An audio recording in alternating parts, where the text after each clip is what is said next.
Hi friends, இந்த வீடியோக்குள்ளே நம்ம போகிறதுக்கு முன்னாடி நான் சொல்லக்கூடிய சிம்டம்ஸ் எல்லாம் உங்களுக்கு இருக்கான்னு ஃபஸ்ட்டு செக் பண்ணிக்கோங்க. நல்லாவே இருக்கும், திடீர்னு பயங்கரமான ஒரு டல் அடிக்கும், அதுவும் ரீசனே இல்லாமல் அடிக்கடி கோபம் வந்துட்டே இருக்கும். யாரையாவது நல்லா வச்சு செய்யணும் போல இருக்கும், முடியாது, நம்மளை நாமளே காயப்படுத்திட்டு இருப்போம். ஸோ இந்த மாதிரியான சிம்டம்ஸ் இருக்கா? அப்போ உங்களுக்கான வீடியோ தான் இது.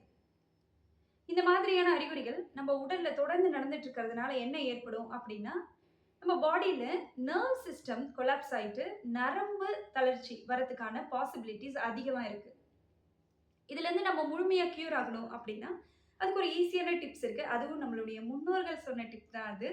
அதுதான் ஃபாஸ்டிங், விரதம் இருக்கிறது.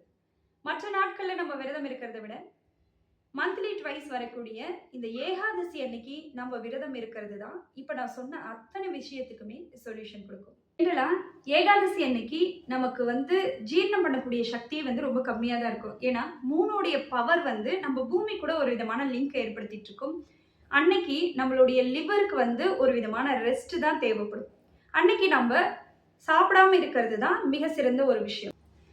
ஸோ நம்ம முன்னோர்கள் சொன்ன மாதிரி ஏகாதசி அன்னைக்கு, அதாவது அமாவாசையிலேருந்து வரக்கூடிய 11வது நாள், பௌர்ணமியிலேருந்து வரக்கூடிய 11வது நாள், இந்த 2 தினங்கள் நம்ம ஃபாஸ்டிங் இருக்கிறதுனால இந்த மாதிரியான நரம்பு ரிலேட்டடான ப்ராப்ளம்ஸ் எல்லாத்துலேருந்தும் வெளிவந்துடலாம், ஆரோக்கியமாகவும் இருக்கலாம். நான் லீவ் வேணும், கிடைக்குமா? இத்தனை வருஷமா நான் தானே வேலை பார்க்குறேன், ரொம்ப டயர்டாக இருக்கு.